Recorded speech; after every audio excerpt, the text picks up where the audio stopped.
সবাইকে জয় শ্রীকৃষ্ণ, হরে হরে মহাদেব, জয় শ্রীরাম। এখন আছি পাড়া রেল স্টেশনে আছি। তো আমি এখন ডিউটি থেকে বাড়ি যাচ্ছি। আমি তোমাদের সাথে কিছু কথা বলার জন্য আমি এই ভিডিওটা বানাচ্ছি। অনেকজন এখন অনেক রকম কমেন্ট আছে, যেমন আমার ভিডিও নিয়ে অনেক রকমের কমেন্ট আছে।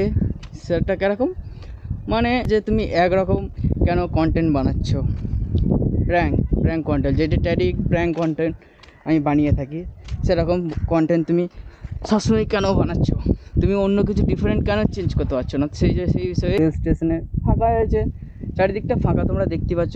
তো ভাবলাম যে একটা ভিডিও বানাই, কন্টেন্ট কীরকম ভিডিও কেন বানাম।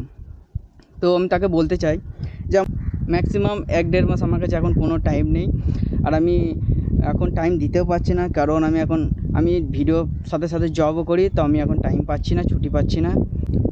তোমরা বোঝার চেষ্টা করো। তো ভিডিও আমি দেবো, পরে দেবো। তার সাথে আমার একটা ঘটনাও ঘটেছে, সেটা আমি তোমাদেরকে দেখাই। প্রথম যে আমার যে মোবাইলটা, ওই মোবাইলটার স্ক্রিনটা ফেটে গেছে, পুরো স্ক্রিনটা ফেটে গেছে। দেখবে স্ক্রিনটা পুরো ফাটা, তোমাদেরকে দেখায়। তারাও কালো কালো ডট মার্ক দেখতে পাচ্ছ, আমার স্ক্রিনটা পুরো খারাপ হয়ে গেছে। আর মোবাইলটা আমি ভিডিও এখন দিতে পারছি না। কেন? ফার্স্ট কারণ, আমার কাছে এখন ছুটি নেই, আমি এখন ছুটি নিতে পারছি না। প্রায় 1 মাস 15 থেকে 20 দিন ওয়েট করতে হবে নতুন ভিডিও আসার জন্য। আর সেকেন্ড হচ্ছে আমার মোবাইলটা পুরো ড্যামেজ হয়ে গেছে।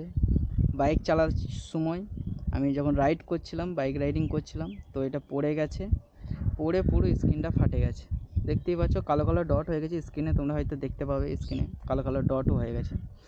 তার কারণে আমি এডিট করতে পারছি না, কি যে হয়েছে সফটওয়্যার গোলমাল হয়ে গেছে। তো আমি কোনো রকম ভিডিও এডিট করতে পারছি না, স্টোরেজ সবসময় ফুল দেখাচ্ছে, তো আমি এডিটিং করতেই পারছি না। তো আমি ভাবছি নতুন মোবাইল নেবো, মোবাইলের সাথে সাথে ভেবেছি একটা ল্যাপটপও নেবো, আর হয়তো ভালো ভালো কন্টেন্ট বা ভালো ভালো ভিডিও আমি দিতে পারবো। আর মেন ব্যাপার কী জানো তো, মেন ব্যাপার হচ্ছে আমার কাছে আমার কোনো ভিডিও করার জন্য কোনো পার্টনার নেই। যা করতে হবে নিজেকে একাই করতে হবে। যে আমি কাউকে ক্যামেরাটা ধরিয়ে দিয়ে বলবো যে শ্যুটটা কর, ওরকম মতন মানুষ আমার কাছে আপাতত নেই। তো ওই জন্য হয়তো আমার ভিডিও একটু লেট হয় বা ভিডিও একটু দিতে অসুবিধা হয়। কিন্তু আশা পুরো খারাপ হয়ে গেছে। ট্রেনে সাবধানে ওঠার চেষ্টা করবে, नहीं तो আমার মতো লস হয়ে যাবে এখানে। ট্রেন